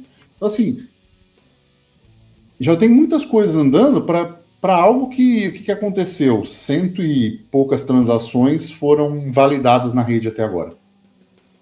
Essas transações, elas voltaram para o endereço de origem com uma reorganização de 18 blocos que fizeram. Foi a única coisa que aconteceu até agora, assim, de sério. Né? Porque, assim, você pode ter pago você e o dinheiro ter voltado para a carteira e você ter entregue o produto. Né? Então, assim, se foi de carteira para carteira, então isso é um problema. E esse é um problema que estão buscando resolução de maneira ativa, comunidade ativa, lá discutindo o problema. Agora, você vê um monte de gente presa no Bitcoin por causa de CoinJoin, ou pessoas que seguiram um influenciador que falaram de CoinJoin, falaram, não, quero privacidade do Bitcoin, fez o CoinJoin, marcou os Bitcoins, hoje não consegue jogar o Bitcoin numa corretora, tem um outro valor de mercado, e os desenvolvedores discutem nada a respeito disso. Porque os endereços do CoinJoin vão ser conhecidos, né? Você consegue saber exatamente quem que usou e quem não usou. Sim. Problema. Então, hoje em dia, assim, dificilmente você pega um Bitcoin, faz um conjoin e joga para uma corretora, dificilmente ela vai liquidar isso sem, no mínimo, te pedir informação. Uma corretora grande, né? Brasileira, então, eu diria quase 100%. Então tem que tomar... o que eu vejo no Bitcoin é uma comunidade muito resistente a mudar qualquer coisa. Mesmo que essa coisa seja para melhor. Porque a narrativa vai dizendo e vai jogando o público a dizer assim, não, mas isso aqui é bom para o Bitcoin. Não, mas é assim porque tem que ser. Não, mas é transparente porque é bom assim. Porque foi assim que Satoshi fez. Não, mas Satoshi fez e falou depois, precisamos melhorar isso aqui. Não, mas isso aí... Esse problema narrativo, né? O pessoal usa ainda a imagem do Satoshi porque é legal, vai lá e fala fuck the state, qualquer coisa assim, mas ao mesmo tempo, quando você mostra o que de fato era o plano, não importa mais, né? A figura do Satoshi, aquela, vamos dizer assim, aquela vibe cypherpunk, ela é só pra propaganda, ela é só pra imagem. Mas na prática ninguém tá ligando pra isso, né? Cada vez menos, né? É. Porque você está buscando cada vez mais o dinheiro que se importa menos com isso. A única coisa que você quer, né? Assim, se o principal propósito é reserva de valor, você tem que ir buscando o dinheiro dos outros, né? Buscando mais gente para aportar, né? Então você tem que ser o mais transparente possível e mostrar que cada vez menos isso importa, porque se você quer coisa secreta anti-Estado, não sou anti-Estado, eu sou, porra, meu amigão ali, o presidente. Entendeu? Eu sou o presidente. Falando um pouco, talvez, do lado econômico, eu penso assim, de certo modo, o Bitcoin economicamente é um grande experimento, porque você está queimando certas etapas, pelo menos uma etapa, quando a gente fala em teorema da regressão, né? Como surge a moeda, não que seja um dogma, mas faz muito sentido. A ideia é que você primeiro tenha primeiro você tem uma certa uma commodity, vamos falar assim, uma mercadoria que ela tem bastante adesão, que ela seja aceita em muitos lugares. À medida que, como ela é aceita por muitas pessoas, boa parte das trocas começa a ser feita utilizando ela, né? Você consegue usar ela para acessar várias coisas. E se isso é vantajoso, né? Se isso é uma forma de riqueza, se isso te dá meios de ação, né? Te dá acesso a muitas coisas, passa a ser vantajoso acumular, né? Então, o estágio final seria uma reserva de valor. Eu entendo Bitcoin como, por exemplo, eles já estão, no início já tentou se queimar um pouco a etapa da commodity, e agora estão tentando queimar a etapa do meio de troca também, achando que você vai direto para uma reserva de valor. Isso faz algum sentido? Tem como fazer isso? Porque, por exemplo, pensa no caso da Monero. A Monero, pelo menos, você tem a utilidade de privacidade. E por essa utilidade, você pode dizer que se torna um meio de troca e depois uma reserva de valor. Pega Ethereum. Ethereum tem a utilidade que você pode rodar processamento. Eu posso utilizar como um token para... Eu quero uma computação específica com redundância, qualquer coisa assim. E depois se torna um meio de troca, reserva de valor. Bitcoin parece estar tentando queimar todas as etapas e chegar no resultado final direto. Tem como isso funcionar? Pode ser que o teorema da regressão esteja errado, mas não parece muito seu caso. E eles estão apostando talvez em chegar no estágio final na força bruta, né? Faz sentido você acumular uma coisa que só serve para ser acumulado? É um excelente questionamento. Assim, eu acredito que o Bitcoin tem um uso marginal. Ele é hoje a principal forma de monetizar a energia ociosa, ou energia que antes seria inviável. É o mais simples, mais rápido e mais confiável. Ou seja, você pega as ASICs, pluga na tomada, elas consomem uma quantidade absurda de energia e você consegue, com um curto espaço de consumo de energia, com um gasto reduzidíssimo, comparado à quantidade de energia que consome, monetizar aquilo. Então, se antes era inviável uma energia geotérmica no norte da Rússia, porque não ia conseguir transmitir, hoje você monetiza aquela energia lá e subsidia outras fontes de energia em última situação. Então você consegue monetizar muito mais energia. Isso eu acho interessantíssimo. É algo que não existia antes do Bitcoin. Você tinha o data center, mas aí o data center depende do quê? Das pessoas pagarem pelo aquele serviço. Sim. Né? Então você ia precisar, né, um Google Storage, né, ele constrói né, então você precisa ter um produto. No Bitcoin, não. Você vai lá, minera e é remunerado em relação a isso. Uma remuneração que é algumas vezes superior ao que uma produção de energia convencional ganha para vender energia para consumidor final, né? Ou para empresas ou para indústria. Então, é uma forma interessante de monetizar. Então, eu acredito nesse uso marginal de monetização de energia. Então, para mim, existe um fundamento. Esse fundamento é suficiente para dar 110 mil dólares da unidade do Bitcoin? Não. Não é. Mas, quem aproveita muito bem isso, né? Enfim, até a própria Aramco mesmo começou a minerar Bitcoin em grande quantidade com gás natural, né? Utilizando energia de gás natural no Oriente Médio. Para os grandes produtores é uma forma de aumentar a riqueza, né? Texas faz muito isso também, né? Tinha um conhecido lá que trabalhava na indústria de petróleo. Eu falei: o que vocês fazem com o gás? A gente deixa lá queimando. Vocês não usam? Não, é inviável para... É muito pouco para ser economicamente viável. Eu falei: pô, mas daria para fazer, né? Você tem módulos de geração de energia de gás, queimaria, geraria eletricidade e faria containers de ASIC que levaria isso de modo... Então, você conseguiria monetizar essa energia. Isso é interessante. Mas, então, nesse ponto, eu não sei exatamente se ele fere o teorema da regressão. Entendi. Eu acho que o que ele fere é sobreprecificar isso, talvez. Perfeito, faz sentido. Porque não tem uso. Esse é o ponto.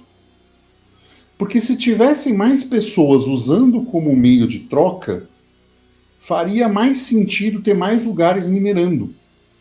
Porque imagina o seguinte: você você vive numa pequena comunidade aí, tem 20 vizinhos aí na região, nos seus sítios e tal, e tem um rio largo assim. Aí vocês vão ver para construir uma usina, mas para construir uma usina vai gerar muito mais energia do que a gente precisa. E aí, o que a gente faz com essa energia? Não dá para vender, porque, né, Brasil, um monte de burocracia.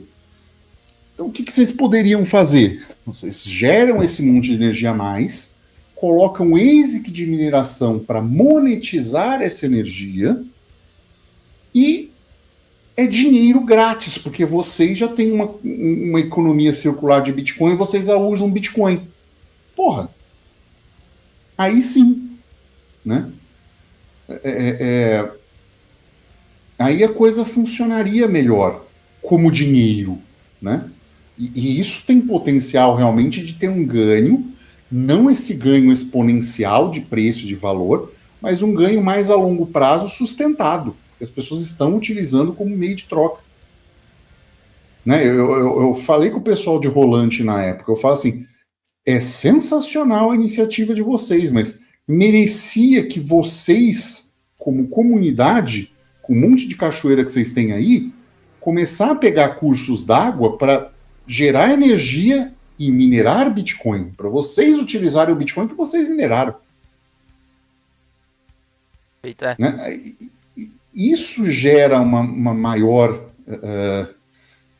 né? Se a gente fizer uma analogia com ouro, pô, Rolante, que é a cidade que mais utiliza o ouro, não minera o ouro. Fica artificial, entendeu?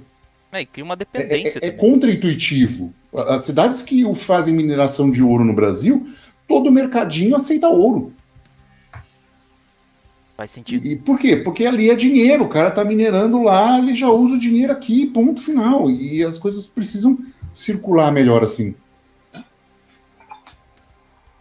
Por isso que eu acho que, nesse sentido, se o Monero tivesse preço para que a mineração com CPU fosse mais rentável, ele seria muito mais facilmente utilizado, porque ele estaria na casa, a barreira de entrada na casa das pessoas é muito menor.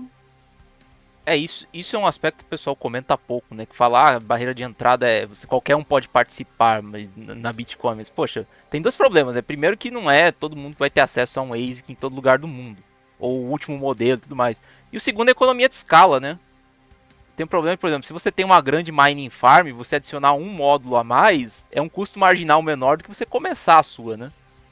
Então, o pessoal Exatamente. não se preocupa muito com isso. O Monero, nesse sentido, acaba tem uma barreira de entrada menor. Exatamente. É uma barreira de entrada você pensar numa máquina que custa $10.000 no Brasil. Pois é. E você não pode ficar para Nova. trás, né? Porque tá sempre evoluindo, né? Exato. Exato. Nos últimos. Acho que no último ano, o hash rate da rede subiu 70%. Então, para você gerar a mesma coisa de Bitcoin, se você tem duas máquinas, você tem que comprar mais uma para gerar a mesma quantidade de Bitcoin É uma corrida armamentista. em um ano. Então, assim, imagina, $10.000. Ou seja, não dá tempo de você rever o seu capital. Então, assim, é uma barreira de entrada alta para pessoas. Tudo bem, as grandes mineradoras, tal, não sei o que, tudo bem, mas assim, não tem espaço para o pequeno. E isso é um problema. Né? Isso tira um dos propósitos que é a soberania. Cara, no meu computador, e isso tira uma das coisas do white paper. Um CPU, um voto. E isso ele falou exatamente, porque assim, o que era um CPU, um voto? O voto era o voto da mineração e o voto da auditoria. Ou seja, o node auditava e minerava. Quando você separa isso, você tem o mesmo node que audita, só que uma máquina que gera, sei lá, 50 trilhões de votos por segundo. Então, essa máquina tem um poder muito maior em cima do que a capacidade de o auditor fica pequeno, né? Ele perde a capacidade de auditar da forma que do mesmo voto, né? Ele passa a auditar centenas de milhares de votos acontecendo no mundo inteiro e isso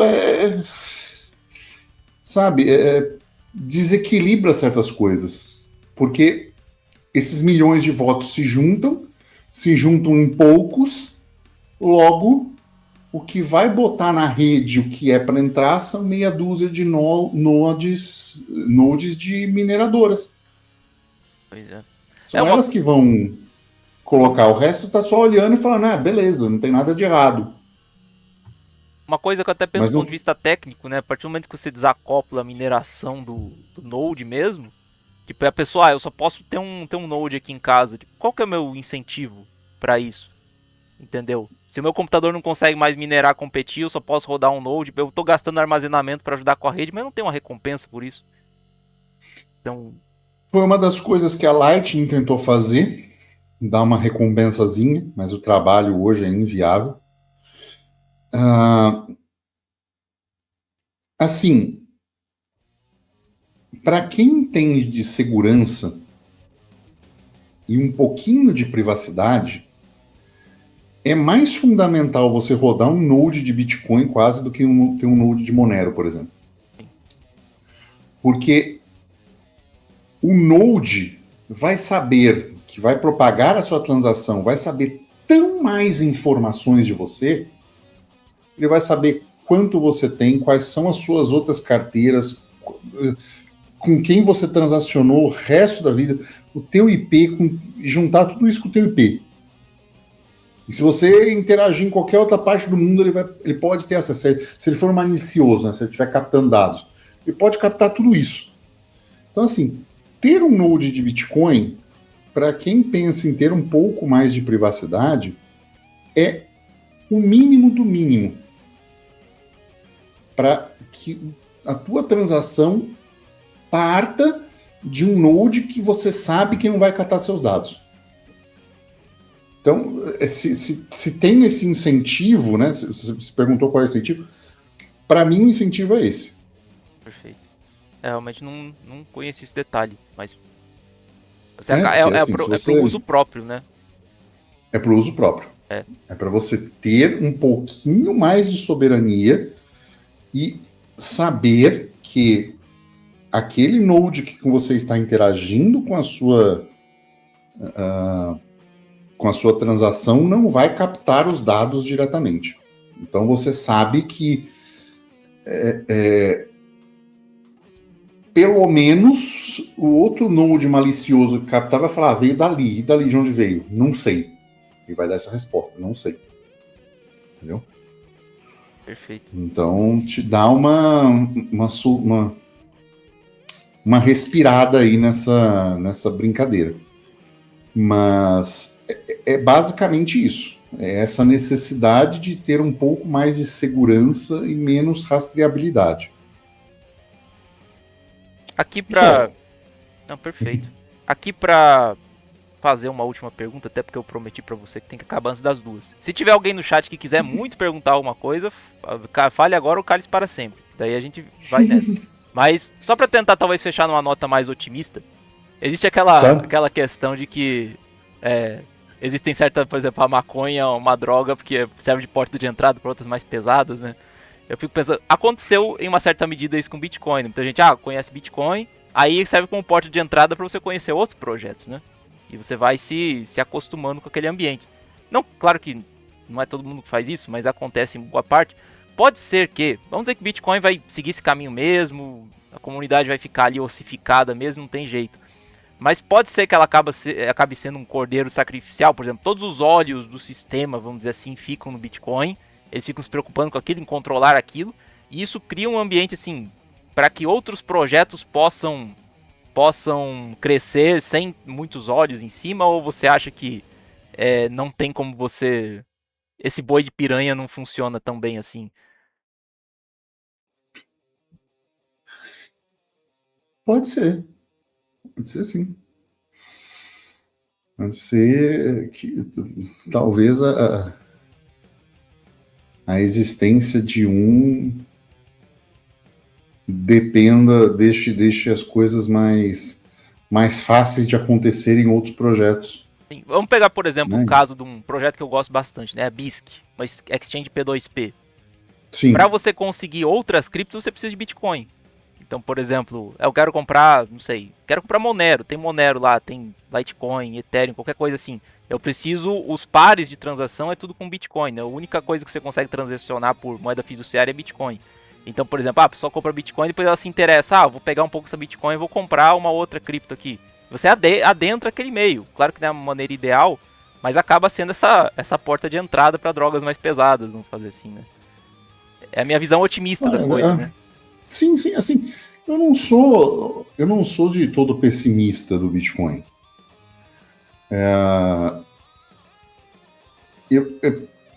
Eu tenho conforto no desconforto.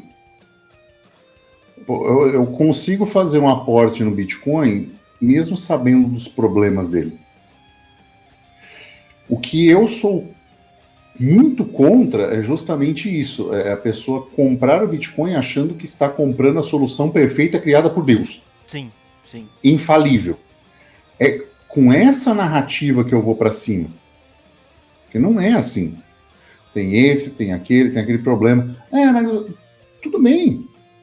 Não mudou meu aporte, não rebalanceei minha carteira por isso. Mas às vezes me impede de fazer aportes em certas situações. Eu tava vendo ali, hoje eu fiz uma transaçãozinha para carteira, passei mais de 6 meses sem fazer uma transação, tipo de acumulação. Foi tudo de uso. Então, por quê? Porque eu não estou acreditando nesse cenário de preço no momento, porque eu estou vendo um mercado, um bull market flopando. Na verdade é esse, está flopando, né? as subidas, tá esquisito, o cenário global, você vê a paulada, o Bitcoin tá perdendo pro ouro no ano, no ano que deveria ser o ano da subida do Bitcoin, com todos os cenários favoráveis. A gente tem tempestade as perfeita, né? As subidas, assim, tudo. O dólar perdendo valor, o juro caindo, todo o cenário, assim, o dinheiro sobrando e as pessoas estão preferindo não alocar no Bitcoin. Você vê a China comprando massivamente ouro. Você vê os bancos centrais do mundo comprando mais ouro. Não que eles deveriam estar comprando Bitcoin. Bitcoin deveria ser um fenômeno das pessoas, mas nem toda compra, nem toda empresa com, né, MicroStrategy com 650 mil Bitcoins, nem tudo isso é suficiente para botar o Bitcoin a 200 mil, que não estamos falando de algo bizarro, pensando em toda a adoção de preço que a gente... Adoção que faz preço, né? Vamos dividir a adoção de uso e a adoção que faz preço. Sim. Então, toda adoção que fez preço não foi suficiente para isso. E não que eu ache que, consequentemente, isso vai cair muito. Talvez nós tenhamos um período começando que as quedas sejam menores, mas as pessoas não vão mais ficar ricas com um ciclo. É o que eu imagino também.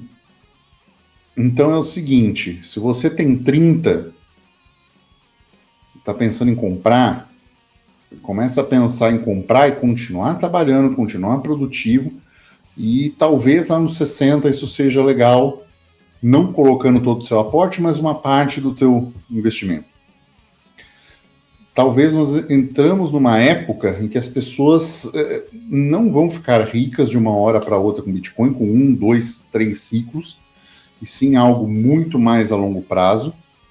Se os problemas que o Bitcoin está encarando não forem corrigidos, né, porque senão ainda tem uma... Né, daqui a pouco começa a ser drenado carteira por aí.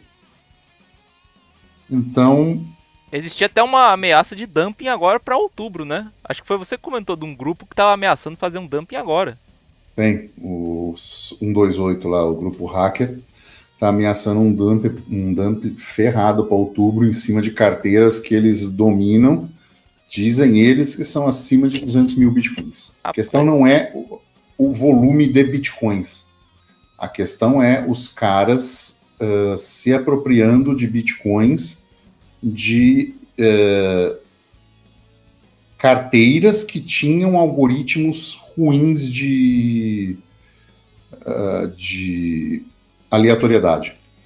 Isso foi um erro descoberto lá na versão 0.9 do Bitcoin. Inclusive, você não consegue baixar a versão mais antiga que isso lá no Bitcoin Core, porque ela está comprometida de segurança, porque os caras que criaram o programa foram uns imbecis que, ao invés de criar um sistema de aleatoriedade própria, foram usar o sistema de aleatoriedade do Linux, que anos depois descobriram que era fraco. Ou seja, programador ruim. Os devs, os sagrados. Programador ruim. Isso em 2014 foi descoberto, corrigido. Há solicitação sempre para migrar para carteiras mais modernas, não aquela Pay to Public Key, Pay to PT, PK, alguma coisa assim. As carteiras antigas, que começam com 1. Sim. Essas carteiras, as pessoas sempre pedem para mover os fundos e tal, mas tem gente que abandonou, morreu, enfim. E são em cima dessas carteiras que supostamente esse grupo está quebrando a criptografia, que era fraca de aleatoriedade. Veja bem, não estamos falando da colisão de hashes com a computação quântica. A gente está falando de coisa que o teu computador aí, por mais dual core que seja, em um dia ele quebra no máximo, um dual core antigo. Um computador novo é 2 horas. Tu consegue quebrar isso e se apropriar dessas carteiras. Então, se esse grupo for isso mesmo e fizer esse dumping todo, vai fazer um estrago bonito no preço. Perfeito. Porque ele vai levar a público, né? Então, sim. Assim, Teoricamente, ele vai mostrar e vai falar, olha, fui eu, essas carteiras, assino elas, essas carteiras estão paradas. E tem impacto na Aí, confiança, né? Não é só a questão da uhum, oferta e demanda, né? exatamente. Aí entra uma quebra grande de confiança, não que não esteja corrigido, mas em termos de desenvolvedor, vai ter que quebrar essa retrocompatibilidade. Vai ter que quebrar isso. Né? Não vai poder alguém pegar uma carteira dessa e fazer transação. Então, como não vai poder fazer? E aí? É o dinheiro da pessoa. Como é que ela vai provar que ela é ela perante a rede? Como é que vai migrar para o sistema novo? Então vai ter que ter prazo, não vai? Como os desenvolvedores que estão ocupadíssimos discutindo opt-return vão parar de fazer essa besteira e resolver um problema sério? Entendeu? Tá certo. Então, esse é um problema que ameaça, tem outros mais a longo prazo, a própria quebra quântica, né, das colisões de hash. Então tem, se sobreviver a tudo isso, aí a gente pode ver um cenário mais a longo prazo aí, duradouro. Perfeito. Mas é isso aí. Que eu penso assim, quando o Bitcoin surgiu, né, pelo menos que eu conheço a ideia, justamente foi uma tentativa de trazer de volta uma certa sanidade econômica para as pessoas, né? Por exemplo, olha só como é a nossa economia, que vive de dívida, vive de dinheiro sem lastro e tudo mais. Vamos trazer de volta a sanidade. E é importante que as pessoas mantenham essa mentalidade, né? E tenham uma sanidade até com relação a quanto dinheiro elas podem ganhar, que nem você falou. Vai investir, investe, mas continue trabalhando, continue, sabe, continue adquirindo conhecimento, continue tentando ser uma pessoa útil, né? Para que você possa ter realmente garantir um pouco mais do seu futuro, né? A gente não pode ficar se perdendo em promessas de que comprou, pronto, resolveu tudo, vai ficar rico, a mulher não vai te chifrar, tá tudo certo. Então, Lembre-se, é um dinheiro. Quando você compra Bitcoin, supostamente você está comprando um dinheiro. Você está fazendo uma operação de câmbio. perfeito. Por mais que seja um bom dinheiro, um melhor dinheiro que o fiduciário, entenda que é um dinheiro. Então, o dinheiro, teoricamente, ele não vai te deixar rico. Perfeito. O bom dinheiro deve preservar valor. Uma coisa que o ouro faz, ele é um bom dinheiro. 1 quilo de ouro, nos anos 50, comprava uma casa de padrão médio nos Estados Unidos. 1 quilo de ouro compra uma casa de padrão médio nos Estados Unidos hoje. Então, pensem dessa forma. Né? Se preservar valor já está ótimo. O seu valor preservado tem que ser reflexo daquilo que você produziu, né? Exato. Então, tente colocar essa preservação em cima de objetivos da tua vida. Coloque claro o objetivo. O que você quer ter com o Bitcoin? Não bota ele como um fim, bota ele como um meio. Perfeito. O que eu quero ter? Eu quero ter, sei lá, uma casa. Então você coloca casa de tanto hoje, uma casa de 3 quartos, custa X mil, 500 mil reais. Daqui um ano, a casa custa 550 mil reais. Vai anotando isso ao longo do tempo e vai anotando junto com o Bitcoin, para você ver o quanto isso preservou de valor. É importante, essas coisas são importantes. Acumular dinheiro por acumular dinheiro é um erro.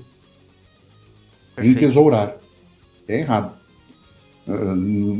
Você está desperdiçando coisas da sua vida. É dinheiro para empreender, para ter uma coisa minha, para educação. Cara, vai traçando objetivo. E o Bitcoin não é um fim, não é um objetivo em si mesmo. É um erro pensar que o Bitcoin é um objetivo em si mesmo, porque o Bitcoin é apenas um dinheiro, ou deveria ser. E a briga que eu falo é justamente por isso. O quanto nós estamos nas discussões, no uso, deturpando o que é o dinheiro. Fica aí a Por mensagem... isso que eu falo do Monero para pagamentos, porque para mim é dinheiro. Sim. É dinheiro. Eu preciso transferir 50 mil daqui para lá. Um aluno meu, cara, pô, preciso transferir uma quantidade alta de dinheiro, como é que eu faço? Tá? Precisa de privacidade? Preciso. Monero. Ah, mas e se eu pegar na Lightning, na Liquid, traz assim, joga lá, não sei o quê? Não. Faz o mais simples, o mais fácil, o mais rápido e o mais barato. É isso, é ferramenta, é usar a ferramenta. Ah, usa a ferramenta Bitcoin para acumular, para ver se preserva valor ao longo do tempo. Preservou bem, não preservou, começou a performar mal, para de olhar o histórico de 15 anos, esquece. Você não estava lá em 2009. Você não estava. Hoje, aqui, puta, um ano, perder para quê? Puta, perdi para o ouro, perdi para o Monero, perdi para não sei o quê. Vou fazer mais alocações só no Bitcoin ou se eu puder botar um pouquinho num negócio, um pouquinho no outro, para ver o que se comporta melhor, né? Estou em real, preciso estar tudo em real? Não é melhor estar em USDT? Não, é usar a ferramenta, não é tipo Bitcoin ou nada, tudo no Bitcoin ou nada. Né? Tudo só aumenta seu risco em uma coisa só. A gente tem que cometer o pecado da diversificação, né? Dentro da mentalidade de algumas pessoas, tá.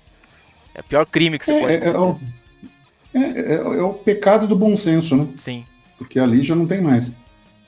Infelizmente não tem. E se você acha que uma coisa só resolve todos os problemas do mundo, cara, você tá aí uns 200 anos atrasado, né? Que a pessoa achava que a panaceia, né? Que era o emplastro vai resolver todos os problemas. Né? Perfeito. Mas, na medida do possível, vamos seguir tentando aí pescar algumas pessoas, pelo menos tentar tirar dessa ideia, né? Né? Alguém mandou pergunta? Não... Acho que não, aqui não. Mas, beleza. Vamos até finalizar, 1h51 aqui já. Mas então, gostaria mais uma vez de agradecer o Quinteiro. Muito obrigado pela participação, muitas informações aí pra gente, pra melhorar, engrandecer aqui o conteúdo do podcast. Não sei se tem algum último recado que gostaria de passar, mas da minha parte... Se tiver no Twitter, segue lá, @Hugo_Quinteiro, igual tá aqui na descrição. Até vou colocar na descrição. Sigam lá ele, vejam o Bloco Podcast, tem principalmente os episódios, 2 episódios com o Phoenix e com Rascunhos Econômicos, muito bons. E também os diários, né, os comentários diários. Até peguei algumas dicas de algumas soluções de pagamento com eles ali, sempre muita informação boa. Precisar, só chamar. Perfeito. Então, pessoal, muito obrigado aí no público que acompanhou, a audiência que acompanhou, quem for assistir depois também. Então, me despeço aqui mais uma vez e até a próxima. Já.